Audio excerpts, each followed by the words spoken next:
नमस्कार. सिटी न्यूजच्या बुलेटिनमध्ये प्रेक्षकांचं मनपूर्वक स्वागत. आज दिनांक 13 जून 2026 वार शनिवार.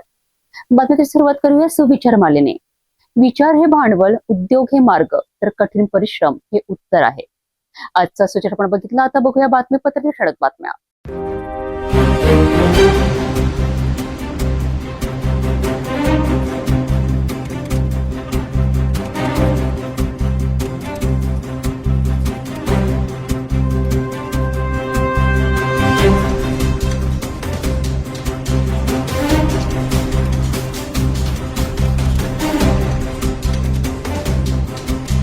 आपण ठळक बातमी बघितला. आता घेऊया छोटासा शादी और ब्याह की शुरुआत आराधना साड़ी के साथ। Aradhana wholesale shopping mall L2 Bijland complex, Nandgaon Peth, Amravati, Jawahar road, Amravati. ब्रेकनंतर बघूया सविस्तर बातम्या. सुरुवात लेखनाचे टाकूया शहरातील गुन्हेगारी क्षेत्रातील घडामोडींवर. अमरावतीतील तपोवन टेकडीवरील काजल हत्याकांडाने संपूर्ण शहर हादरले आहे. सुरुवातीला संशयितेच्या मंगेतरावर आणि मित्रावर गेला, मात्र क्राईम ब्रांचच्या स्वतंत्र तपासातून धक्कादायक सत्य समोर आले आहे. काजलचा खुनी कोणताही बाहेरचा नव्हता, तर तिच्याच नात्यातील एका जवळचा व्यक्ती होता. पाहूया ही विशेष शोध वार्ता. 31 मे रोजी काजल घरातून रुग्णालयात जाण्यासाठी निघाली होती, मात्र ती तिथे कधीच पोहोचली नाही. 2 दिवसानंतर तपोवन टेकडीवरील खड्ड्यात तिचा अर्धवट जळालेला मृतदेह आढळून आला. प्राथमिक तपासात पोलिसांची संशयाची सुई मंगेतर आणि मित्रांकडे वळली होती, मात्र ठोस पुरावे मिळत नसल्याने तपास ठप्प झाला होता. क्राईम ब्रांचचे अधिकारी संदीप चव्हाण यांनी तपोवन परिसरातील सीसीटीव्ही फुटेज आणि डिजिटल पुरावे तपासलेत. तपासादरम्यान संशय काजलचा मावस भाऊ चेतन याच्यावर गेला. मोबाईल फॉरेन्सिक तपासात डिलीट केलेले फोटो, लोकेशन आणि इतर पुरावे समोर आलेत. या चौकशीत चेतनने गुन्ह्याची कबुली दिली आहे. त्याने पूर्वनियोजन करून लोखंडी रॉडने हल्ला करत काजलची हत्या केली आणि पुरावे नष्ट करण्यासाठी मृतदेह जाळण्याचा प्रयत्न केल्याचे तपासात उघड झालेत. क्राईम ब्रांचने सर्व पुरावे गोळा करून आरोपी चेतनला गाडगेनगर पोलिसांच्या ताब्यात दिले आहे. मात्र आता न्यायालयात या हत्येमागील नेमका हेतू सिद्ध करण्याचे मोठे आव्हान पोलिसांसमोर आहे. काजलच्या कुटुंबाला न्याय मिळेल का आणि या नात्याच्या विश्वासघाताला कायद्याकडून किती कठोर शिक्षा मिळेल, याकडे आता संपूर्ण अमरावतीचे लक्ष लागले आहे.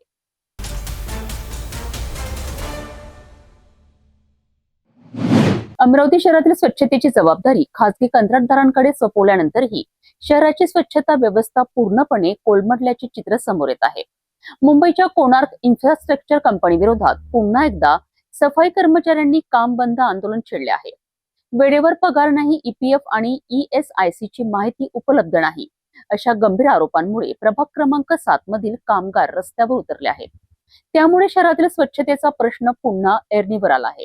अमरावती महानगरपालिकेच्या झोन क्रमांक 2 अंतर्गत येणाऱ्या प्रभाग क्रमांक 7 मध्ये सफाई कर्मचाऱ्यांनी काम बंद आंदोलन पुकारले आहेत. कामगारांचा आरोप आहे की अनेक वेळा मागणी करूनही त्यांना वेळेवर वेतन मिळत नाही. तसेच EPF आणि ESIC सारख्या महत्वाच्या योजनांची माहिती त्यांच्या मोबाईलवर दिसत नसल्याने कामगारांमध्ये तीव्र नाराजी आहे. कंपनीच्या व्यवस्थापकांपासून ते वरिष्ठ अधिकाऱ्यांपर्यंत अनेक तक्रारी करण्यात आल्या, मात्र आजपर्यंत समस्यांचे निराकरण झाले नसल्याचा आरोप आंदोलक कामगारांनी केला आहे. यामुळे कृष्णानगर परिसरातील अनेक सफाई कर्मचाऱ्यांनी काम बंद आंदोलनाचा मार्ग स्वीकारलाय. ज्यावेळेस मीटिंग बसली होती, तिकडचे कंपनीचे लोक आलते ना, त्यावेळेस सगळी बोली झालती का बा तुमचं PF EPF इन्शुरन्स जो काही मेडिकल आहे हे कटकुट करून ड्रायव्हरले 13,000 रुपये आणि हेल्परले 12,000 रुपये असे पगार भेटीन म्हणून, आणि 2 महिन्याने तुमच्या 4 सुट्ट्या लागू होणार हे पण बोली झालती. परंतु आता 4था-5वा महिना लागला ना, 4 सुट्ट्या लागू झाल्या आणि जो आम्हाला जो पेमेंट भेटून आले त्याच्यातून दर महिन्याला 500 रुपये कट्टे, कोणाचे 700 रुपये, कोणाचे 800 रुपये, कोणाचे 600 रुपये. तर कायसाठी कट्टे? ज्यावर बोली झाली तुमची आमने सामने का बा सगळं कटकुट करून तुम्हाला 13,000 रुपये भेटन, तर पैसे कायसाठी कट्टे हे आम्हाला माहिती कोण देणार? मालक चालक कोण आहे याचा? आणि टायमावर पगार नाही होत. 5 तारीख दिली आम्हाला, आता काय तारीख आहे आजची? 10-12 तारखेला पेमेंट झाला आमचा. 5 तारखेला दिलेला, तारखेच्या तारखेला पेमेंट व्हायला पाहिजे. आमची मागणी आहे एवढी, तर आमचे पैसे कायसाठी कट्टे हे सांगा आम्हाला. आणि आम्हाला 4 सुट्ट्या लागू पाहिजे आणि पीएफ आमचा कट्टे त्याचा मेसेज पण नाही येत, आम्हाला मेसेज आला पाहिजे. परिणामी शहरातील स्वच्छता व्यवस्थेवर मोठा परिणाम होत आहे. मागील 4 ते 5 दिवसांपासून शहरातील अनेक भागांमध्ये कचरा संकलन सेवा विस्कळीत झाली आहे. मोरबाग, विलासनगर, गवळीपुरा तसेच इतर अनेक भागांमध्ये स्वच्छता गाड्या पोहोचल्या नसल्याची माहिती नागरिकांनी दिली आहे. एसटी डेपो आणि बस स्थानकांसमोरील कचऱ्याचे ढीगही वेळेवर उचलले गेले नसल्याने परिसरात अस्वच्छता वाढल्याचे चित्र दिसत आहे. त्या बी नाही मिळू लागल्या, आमचे पगार टाइमवर नाही उलाले. मग आम्ही कोणाला जिम्मेदार ठेवायचं? ज्याचे पगार झाले ते कामावर चालले, ज्याचे नाही झाले ते नाही चालले. मग आम्ही कोणाला सांगायची आमची समस्या? 10 तारीख देते, 5 तारीख देते, अजून पगार नाही झाले. आम्ही लोकांपासून पैसे काढले व्याजानं, कोणत्या टाइमवर द्यायचे आम्ही?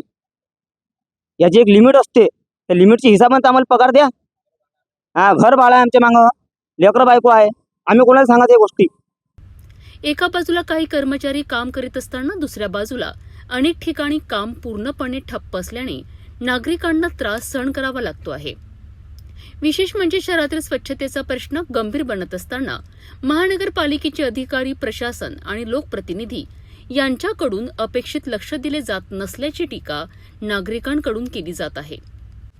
कोट्यवधी रुपयांचे कंत्राट घेऊनही शहराची स्वच्छता व्यवस्था सुधारण्याऐवजी अधिकच बिघडल्याचा आरोप होत असून आता या प्रश्नांवर महानगरपालिका प्रशासन नेमकी कोणती भूमिका घेणार याकडे सर्वांचे लक्ष लागले आहे. सफाई कर्मचाऱ्यांच्या वेतनाचा प्रश्न, स्वच्छता व्यवस्थेवरील अनियमितता आणि प्रशासनाची कथित उदासीनता यामुळे अमरावतीकरांना अस्वच्छतेचा सामना करावा लागतोय. शहर स्वच्छ ठेवण्याची जबाबदारी नेमकी कोणाची आणि यावर कारवाई कधी होणार हा प्रश्न आता नागरिक विचारित आहेत.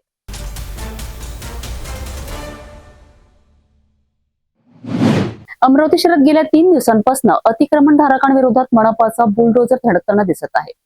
आयुक्त वर्षा लड्डा यांच्या निर्देशानुसार पोलीस आणि मनपाच्या अतिक्रमण विभागाने संयुक्त कारवाई करत शहरातील प्रमुख चौक आणि बाजारपेठांमधील घुमंतू अतिक्रमणांवर मोठी कारवाई केली आहे. तब्बल 1 ट्रक भंगार जप्त करण्यात आले असून 25 ते 30 अतिक्रमणे हटवण्यात आली आहे. मात्र प्रश्न असा आहे की ही कारवाई कायमस्वरूपी उपाय ठरणार आहे की काही दिवसांनी पुन्हा तेच चित्र पाहायला मिळणार. अमरावती शहरातील राजकमल चौक, श्याम चौक, तहसील कार्यालय परिसर, जवाहर गेट, इतवारा बाजार आणि शनी मंदिर परिसरात सकाळपासून अतिक्रमण विरोधी विशेष मोहीम राबविण्यात आली आहे. महानगरपालिका आयुक्त वर्षा लड्डा यांच्या निर्देशानुसार पोलीस विभाग आणि मनपाच्या अतिक्रमण विभागाने संयुक्तपणे ही धडक कारवाई केली आहे. शहरातील गर्दीच्या आणि महत्वाच्या भागांमध्ये रस्ते आणि पदपथांवर ठाण मांडून बसलेल्या घुमंतू अतिक्रमणांवर प्रशासनाने कारवाईचा बडगा उगारलाय. या मोहिमेत सुमारे 25 ते 30 अतिक्रमणे हटवण्यात आली. तसेच सार्वजनिक जागांवर साठवून ठेवलेले मोठ्या प्रमाणातील भंगार साहित्य जप्त करण्यात आले. 1 ट्रक भरून भंगार साहित्य कंपोस्ट डेपो येथे जमा करण्यात आले आहे. रस्ते अतिक्रमण मुक्त ठेवणे, वाहतुकीचा खोळंबा टाळणे आणि नागरिकांना सुरक्षित व स्वच्छ वातावरण उपलब्ध करून देणे हा या मोहिमेचा मुख्य उद्देश असल्याचे प्रशासनाने स्पष्ट केले आहे. मात्र शहरातील नागरिकांच्या मनात एक महत्वाचा प्रश्न उपस्थित होत आहे. अशा प्रकारच्या कारवाया वारंवार होतात, अतिक्रमणे हटवली जातात, परंतु काही दिवस उलटताच पुन्हा त्याच ठिकाणी घुमंतू अतिक्रमणधारक आपला ठिय्या मांडताना दिसतात. त्यामुळे केवळ कारवाई करून प्रश्न सुटणार नसून अतिक्रमण पुन्हा होणार नाही याकरिता ठोस आणि कायमस्वरूपी उपाययोजना करणे देखील तितकेच गरजेची असल्याची भावना नागरिक व्यक्त करीत आहेत. दरम्यान मनपा प्रशासनाने अतिक्रमणांविरोधातील मोहीम सायंकाळी सुरू असल्याचे स्पष्ट केले असून अतिक्रमण करणाऱ्यांमध्ये मोठी खळबळ उडाली आहे. शहर अतिक्रमण मुक्त करण्याकरिता मनपा प्रशासनाने कठोर भूमिका घेतली असली तरी ही कारवाई तात्पुरती न राहता कायमस्वरूपी परिणामकारक ठरणे गरजेचे आहे. अन्यथा काही दिवसांनी पुन्हा त्याच रस्त्यावर, त्याच चौकांमध्ये अतिक्रमणांचे साम्राज्य उभे राहण्याची भीती व्यक्त होत आहे. आता प्रशासन ठोस उपाययोजना करते की नाही याकडे अमरावतीकरांचे लक्ष लागले आहे.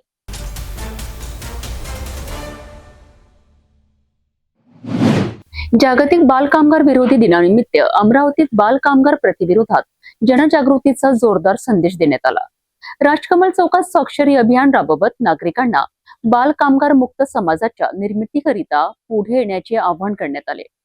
बालकामगार हा केवळ सामाजिक प्रश्न नसून कायद्याने दंडनीय गुन्हा असल्याचेही यावेळी अधोरेखित करण्यात आले. जागतिक बालकामगार विरोधी दिनाच्या पार्श्वभूमीवर अमरावतीच्या राजकमल चौकात मोठ्या प्रमाणात स्वाक्षरी अभियान राबविण्यात आलेत. जिल्हा महिला व बाल विकास अधिकारी कार्यालय, चाइल्ड हेल्पलाईन, जिल्हा बाल संरक्षण कक्ष आणि कामगार उपायुक्त कार्यालय यांच्या संयुक्त विद्यमाने हा उपक्रम आयोजित करण्यात आला. या अभियानाद्वारे नागरिकांना बालकामगार प्रथेचे दुष्परिणाम आणि त्याविरोधातील कायदेशीर तरतुदीची माहिती देण्यात आली आहे. बालकांचे शिक्षण, आरोग्य आणि सुरक्षित भविष्य अबाधित ठेवण्याकरिता बालकामगार निर्मूलन अत्यंत आवश्यक असल्याचा संदेश देण्यात आला. हॉटेल, गॅरेज, दुकाने, कारखाने तसेच विविध व्यावसायिक आस्थापनांमध्ये बालकामगार न ठेवण्याचे आवाहन यावेळी करण्यात आले. अनेक नागरिकांनी स्वाक्षरी करून बालकामगार मुक्त समाजाच्या संकल्पनेला पाठिंबा दर्शविला. जिल्हा महिला व बाल विकास अधिकारी संजय गट यांनी नागरिकांना संबोधित करताना सांगितले की कुठेही बालकामगार आढळून आल्यास तात्काळ चाइल्ड हेल्पलाईन 1098 वर माहिती द्यावी. माहिती देणाऱ्यांची ओळख पूर्णपणे गोपनीय ठेवली जाईल. तसेच संबंधित बालकाला आवश्यक मदत आणि संरक्षण दिले जाईल. तर कामगार उपायुक्त चंद्रकांत राऊत यांनी बालकामगार ठेवणाऱ्या आस्थापनांवर कठोर कायदेशीर कारवाई करण्यात येणार असल्याचा इशारा दिला आहे. नियमांचे उल्लंघन करणाऱ्यांना दंडात्मक कारवाईलाही सामोरे जावे लागणार असल्याचे त्यांनी स्पष्ट केलेत. या स्वाक्षरी अभियानाला नागरिकांचा उत्स्फूर्त प्रतिसाद लाभला. विविध विभागांचे अधिकारी, कर्मचारी आणि सामाजिक कार्यकर्त्यांच्या उपस्थितीत बालकामगार मुक्त समाज निर्माण करण्याचा सामूहिक निर्धार व्यक्त करण्यात आला. सर्व नागरिक बंधू भगिनींना या माध्यमाद्वारे आवाहन करतो की ज्या ठिकाणी बालकामगार काम करत असतील तर त्यांची मुक्तता करणे हे आपली एक सामाजिक जबाबदारी आहे.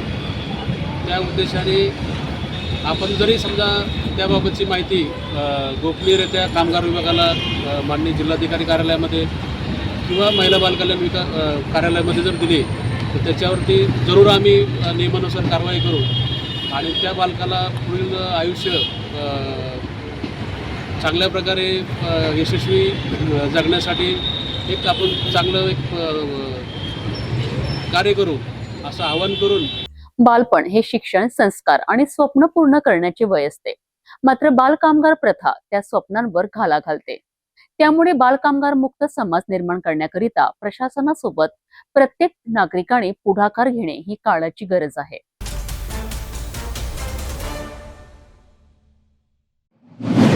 अमरावती जिल्ह्यातील वडगाव पोलिसांनी अवैध दारू तस्करांविरोधात मोठी कारवाई करत तब्बल 1,11,800 रुपयांचा मुद्देमाल जप्त केला आहे. रात्रीच्या नाकाबंदी दरम्यान पोलिसांनी पाठलाग करून एका 4 चाकी वाहन पकडले आणि त्यातून मोठ्या प्रमाणात देशी दारूचा साठा उघडकीस आलाय. या कारवाईनंतर वलगाव पोलिसांनी अवैध धंदे करणाऱ्यांना थेट इशारा दिला आहे. वलगाव पोलीस ठाण्याच्या हद्दीत अवैध दारू वाहतुकीवर पोलिसांनी मोठा घाव घातला आहे. रात्रीच्या नाकाबंदी दरम्यान शिराडा गावाकडून पुसदा गावाकडे 4 चाकी वाहनातून मोठ्या प्रमाणात देशी दारूची वाहतूक होत असल्याची गोपनीय माहिती पोलिसांना मिळाली होती. माहितीच्या आधारे पोलिसांनी पुसदा परिसरातील नायरा पेट्रोल पंपाजवळ सापळा रचला. यावेळी संशयित अल्टो 800 वाहनाला थांबवण्याचा प्रयत्न करण्यात आला. मात्र चालकाने वाहन भरधाव वेगाने पळवण्याचा प्रयत्न केला. पोलिसांनी तत्काळ पाठलाग करून वाहन पकडले. वाहनाची झडती घेतली असता त्यामध्ये देशी दारूच्या 7 सीलबंद पेट्या आढळून आल्या. यामध्ये 180 ml 6 पेट्या आणि 90 ml 1 पेटी असल्याचे समोर आले आहे. या कारवाईत सिद्धांत गजानन मगर आणि वीरेंद्र रमेशराव सिरसाट या दोघांना ताब्यात घेण्यात आले.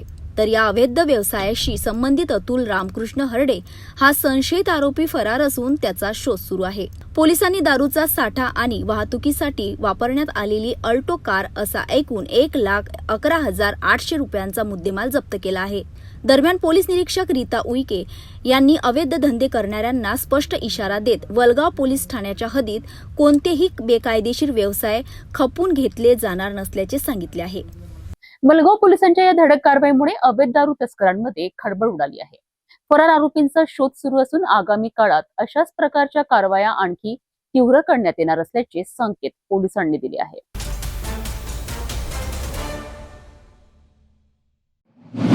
दामणगाव रेल्वे तालुक्यातील परसोडी रोड परिसरातून एक मोठी आग लागल्याची घटना समोर आली आहे. शेतातील धुऱ्याला लागलेल्या आगीने भीषण रूप धारण करत कुटार आणि शेणखताचे मोठे साठे जळून खाक झाले आहे. या घटनेत शेतकऱ्यांचे लाखो रुपयांचे नुकसान झाले असून प्रशासनाकडे मदतीची मागणी करण्यात आली आहे. पाहूया याबाबत सविस्तर रिपोर्ट. धामणगाव रेल्वे तालुक्यातील परसोडी परिसरात शेतकरी प्रकाश सोनकुवर यांच्या शेतातील धुऱ्याला अचानक आग लागली.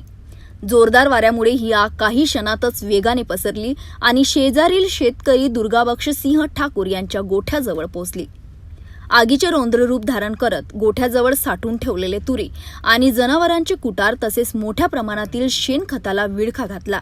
या भीषण आगीत तब्बल 18 ट्रॅक्टर कुटार आणि 15 ट्रॅक्टर शेणखताचे ढीग पूर्णपणे जळून खाक झाले. काही क्षणातच संपूर्ण परिसर धुऱ्याच्या लोटांनी व्यापला गेला. घटनेची माहिती मिळताच परिसरातील शेतकरी आणि नागरिक मदतीसाठी धावून आले. स्थानिकांनी शर्थीचे प्रयत्न करत आग आटोक्यात आणले. सुदैवाने या घटनेत कोणतीही जीवितहानी झाली नाही. तसेच वेळेवर केलेल्या प्रयत्नांमुळे गोठ्यातील पशुधन सुरक्षित राहिले आणि मोठा अनर्थ टळला. या आगीत अंदाजे 1.5 ते 2 लाख रुपयांचे नुकसान झाल्याचा प्राथमिक अंदाज व्यक्त करण्यात येत आहे. घटनेनंतर नुकसानग्रस्त शेतकऱ्यांनी प्रशासनाकडे पंचनामा करून आर्थिक मदत देण्याची मागणी केली आहे. शासनाच्या निकषानुसार तातडीने मदत मिळावी अशी अपेक्षा व्यक्त केली जात आहे. उन्हाळ्याच्या दिवसांमध्ये शेतातील वाढलेले गवत, कुटार आणि धुरे यांना आग लागल्याच्या घटना वाढत आहेत. त्यामुळे शेतकऱ्यांनी अधिक सतर्क राहण्याची गरज असल्याचे या घटनेतून पुन्हा एकदा अधोरेखित झाले आहे.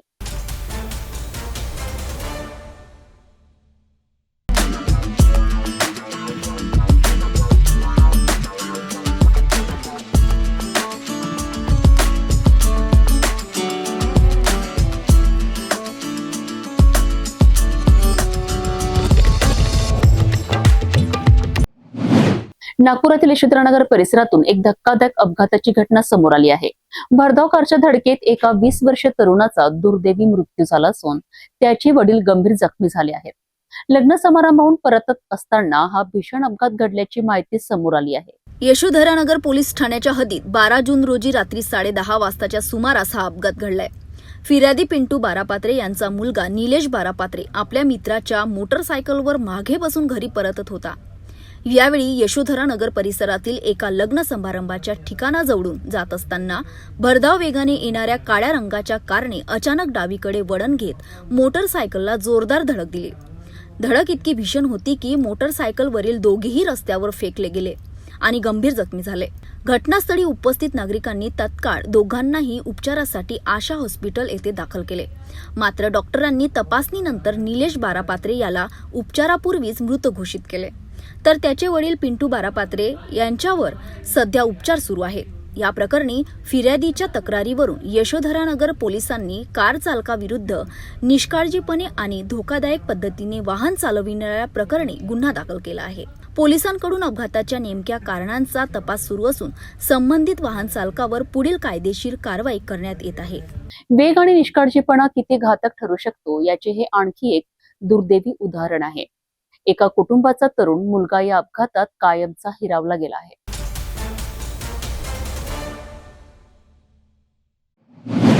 नागपूरच्या सीताबर्डी पोलिसांनी एक उल्लेखनीय कामगिरी करत हरवलेले मोबाईल शोधून नागरिकांच्या चेहऱ्यावर पुन्हा आनंद फुलवला आहे.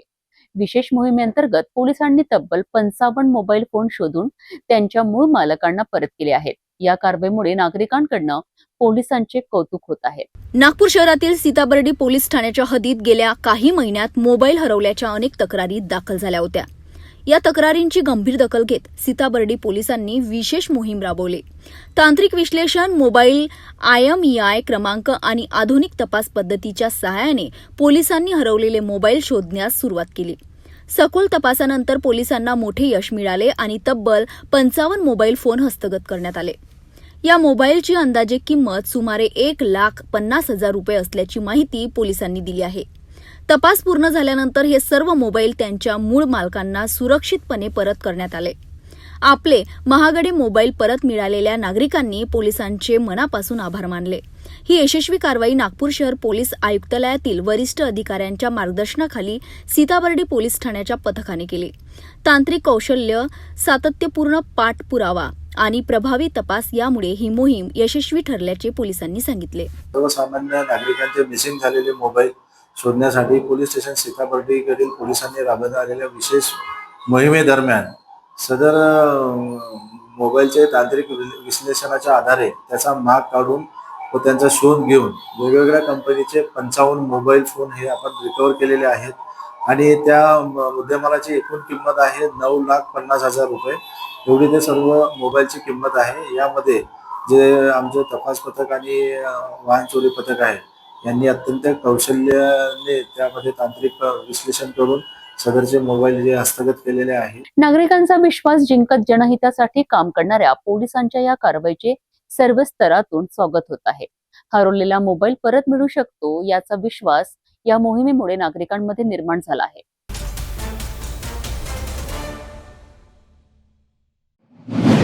नागपूरच्या यशोधरानगर परिसरातील अल्पवयीन मुलीवर अत्याचार प्रकरणात पोलिसांनी महत्त्वाची कारवाई केली आहे.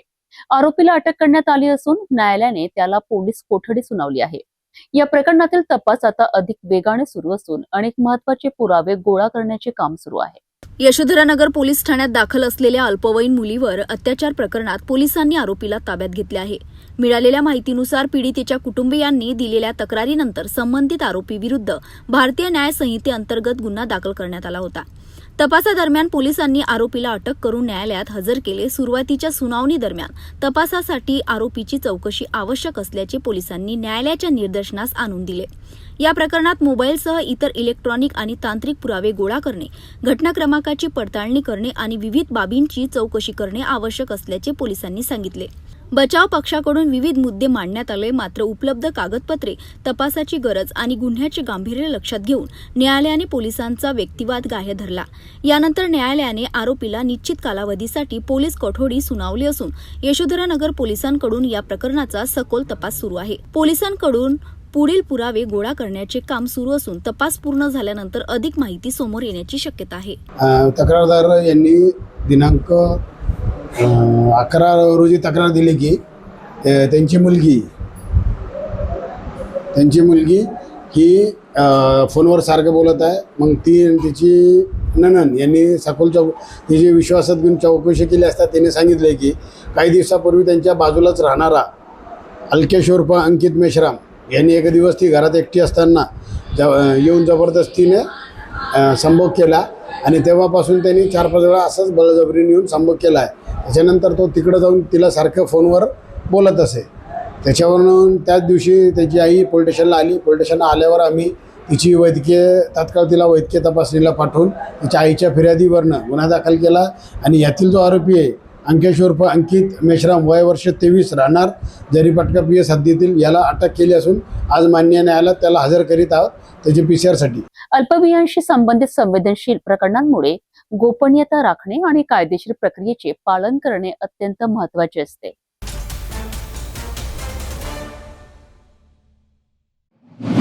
नागपूरच्या यशोधरानगर परिसरातून एक धक्कादायक अपघाताची घटना समोर आली आहे. कामावर जात असलेल्या आई आणि मुलीच्या दुचाकीला भरधाव कारने जोरदार धडक दिल्याने दोघेही गंभीर जखमी झाले आहेत. धडक दिल्यानंतर आरोपी चालक घटनास्थळावरून फरार झाल्याची माहिती समोर आली आहे. 12 जून रोजी सकाळी 5:30 वाजताच्या सुमारास यशोधरानगर पोलीस ठाण्याच्या हद्दीतील मेहंदीबाग पुलाजवळ अपघात घडलाय. मिळालेल्या माहितीनुसार सीता जानोरकर या आपल्या 15 वर्षीय मुलगी आयुष्यासह दुचाकीने कामावर जात होत्या. यावेळी भीम चौकाच्या दिशेने येणाऱ्या एका भरधाव कारने त्यांच्या दुचाकीला मागून जोरदार धडक दिली. धडक इतकी जबरदस्त होती की आई आणि मुलगी दोघीही रस्त्यावर कोसळल्या आणि गंभीर जखमी झाल्या. घटनास्थळी उपस्थित नागरिकांनी तत्काळ मदत करत दोघींनाही उपचारासाठी अहर्निश हॉस्पिटलमध्ये दाखल केले. सध्या दोघींवरही वैद्यकीय उपचार सुरू आहे. या अपघातानंतर कार चालक घटनास्थळावरून फरार झाला. जखमी महिलेच्या तक्रारीवरून यशोधरानगर पोलिसांनी आरोपी चालकाविरुद्ध निष्काळजीपणे आणि धोकादायक पद्धतीने वाहन चालविणाऱ्या प्रकरणी गुन्हा दाखल केला आहे. पोलिसांकडून आरोपीचा शोध सुरू असून या प्रकरणाचा पुढील तपास करण्यात येत आहे. रस्त्यावरचा वाढता वेग आणि वाहतुकीच्या नियमांकडे होणारे दुर्लक्ष हे अपघाताचे मोठे कारण ठरत असल्याचे या घटनेतून पुन्हा एकदा समोर आले आहे.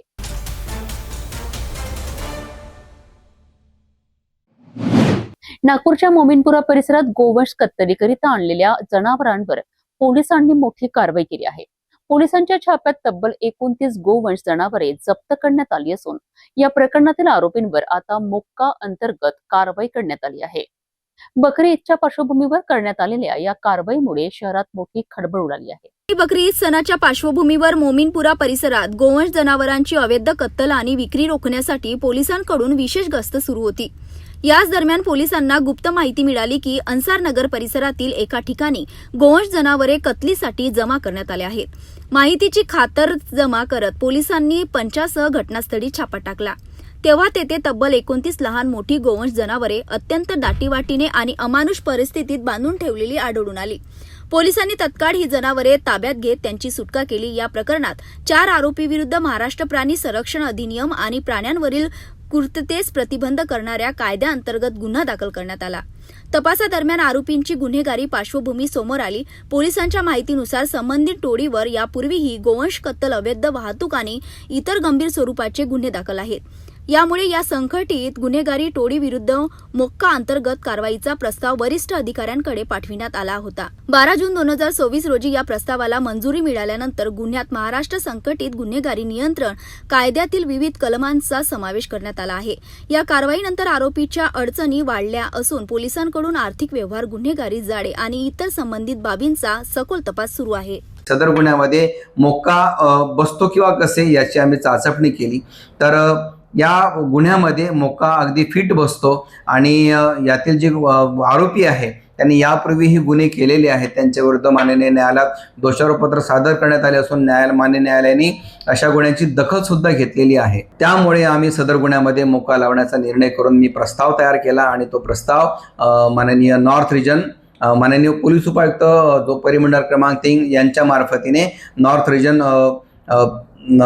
विनीता साहू मॅडम यांच्याकडे पाठवला होता आणि त्यांनी आज मंजुरी दिल्याने सदर गुन्ह्यामध्ये आम्ही मोक्काची कलम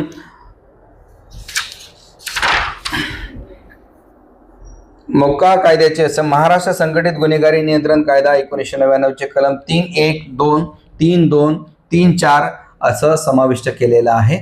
त्याबाबत माननीय न्यायालयाला पत्रव्यवहार सुद्धा करण्यात आलेला आहे. जे कोणी गोवंश जनावरांची तस्करी करू पाहत आहेत किंवा वारंवार पोलिसांनी कारवाई करून सुद्धा अशी जे गोवंश जनावरांची तस्करी करणारे जे आरोपी आहेत किंवा गुन्हेगार आहेत त्यांच्यावर चाप बसावा, त्यांच्या या गुन्हेगारी प्रवृत्तीला आळा बसावा म्हणून आम्ही ही प्रभावी कारवाई केलेली आहे. याही पुढे जर पोलीस स्टेशन तहसील हद्दीमध्ये अशा प्रकारचे जर गुन्हे करताना गुन्हेगार आढळले तर त्यांच्या विरुद्ध सुद्धा अशाच प्रकारची मोक्कानुसार कारवाई करण्याची आम्ही तयारी केलेली आहे. गोवंश संरक्षण आणि संघटित गुन्हेगारी विरोधातील ही कारवाई नागपूर पोलिसांकरिता महत्त्वाची मानली जात आहे. या प्रकरणातील पुढील तपास वरिष्ठ अधिकाऱ्यांच्या मार्गदर्शनाखाली सुरू असून आणखी धक्कादायक माहिती समोर येण्याची शक्यता व्यक्त केली जात आहे.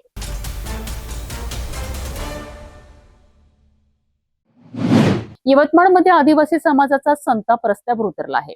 नगराध्यक्ष ॲडव्होकेट प्रियदर्शनी उईके यांच्याशी कथित गैरवर्तन करणाऱ्या काँग्रेस पदाधिकाऱ्यांवर कठोर कारवाईची मागणी करत आदिवासी समाज संघटनेने जिल्हाधिकारी कार्यालयावर भव्य मोर्चा काढला आहे. प्रशासनाला निवेदन देत संबंधितांवर फौजदारी गुन्हे दाखल करण्याची मागणी करण्यात आली आहे. यवतमाळ शहरात सुरू असलेल्या अतिक्रमण हटाव मोहिमेच्या पार्श्वभूमीवर राजकीय वातावरण तापले आहे. नगराध्यक्ष ॲडव्होकेट प्रियदर्शनी उईके यांच्याशी काँग्रेसच्या काही पदाधिकाऱ्यांनी कथित गैरवर्तन केल्याचा आरोप करत आदिवासी समाज संघटनेच्या वतीने जिल्हाधिकारी कार्यालयावर मोर्चा काढण्यात आला.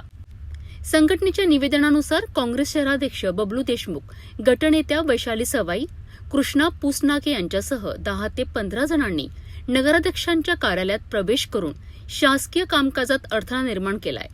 तसेच नगराध्यक्षांनी एकेरी भाषेत बोलून त्यांचा अपमान केल्याचा गंभीर आरोप करण्यात आला आहे. शहरातील अतिक्रमण हटाव मोहीम ही विकासाकरिता आवश्यक असून ती थांबवण्याकरिता दबाव टाकणे चुकीचे असल्याचे आंदोलकांचे म्हणणे आहे. याचबरोबर गटनेता वैशाली सवाई यांचे नगरसेवक पद रद्द करण्याचीही मागणी करण्यात आली आहे. या मोर्चादरम्यान जिल्हाधिकारी आणि पोलीस अधीक्षकांना निवेदन देण्यात आले आहे. संबंधितांवर तातडीने कारवाई न झाल्यास आदिवासी समाजाच्या वतीने तीव्र आंदोलन छेडण्याचा इशाराही देण्यात आला आहे. यवतमाळमध्ये अतिक्रमण हटाव मोहिमेवरनं आता राजकीय संघर्ष अधिक तीव्र होताना दिसत आहे. आदिवासी समाजाच्या या आंदोलनानंतर प्रशासन आणि पोलीस यंत्रणा कोणती भूमिका घेते याकडे सर्वांचे लक्ष लागले आहे. जाता जाता पुन्हा एकदाच्या ठळक बातम्या.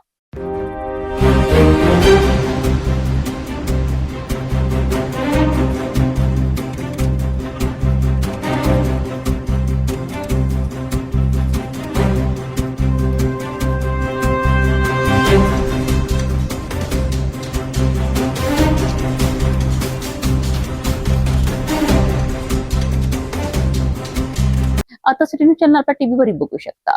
अमरावती जिल्ह्यानंतर विदर्भ आणि महाराष्ट्राचे दर्शक घर बसल्या आपल्या केबल टीव्हीवर सिटी न्यूज बातमी पाहू शकाल. जर आपल्या टीव्हीवर सिटी न्यूज चॅनल नसेल तर आपण आपल्या केबल ऑपरेटर संपर्क करावा. आपण सिटी न्यूज केबलच्या व्यतिरिक्त युट्यूब, फेसबुक, इंस्टाग्राम आणि ट्विटरवर बघू शकता. याकरिता सोशल मीडिया अकाउंट सबस्क्राईब करा, फॉलो करा, लाईक करा. युट्यूब अकाउंट सबस्क्राईब करण्याकरिता सबस्क्राईब बटनाला क्लिक करा आणि बेल आयकॉन दाबायला विसरू नका, कारण सर्वप्रथम समाचार आपल्यापर्यंत पोहोचणार आहेत. तसेच सिटीचे फेसबुक पेज लाईक करा, इंस्टाग्राम आणि ट्विटर हँडल फॉलो करा. आपण व्हॉट्सअपवर सुद्धा सूचना देऊन न्यूज प्राप्त करू शकता. व्हॉट्सअप नंबर स्क्रीनवर येत आहे. हे बातमीपत्रावरच थांबूया. पुन्हा भेटा नवीन घडामोडीसोबत. आपण बघत राहा फक्त सिटी न्यूज. हर खबर पर पैनी नजर, हर मुद्दे पर सटीक वार, यही है सिटी न्यूज की पहचान. जहाँ सच्चाई की आवाज दबाई जाती है, वहाँ सिटी न्यूज उठाता है सवाल. हर स्क्रीन पर, हर प्लेटफॉर्म पर हमारी मौजूदगी बोलती है. सिटी न्यूज हमेशा सच के साथ.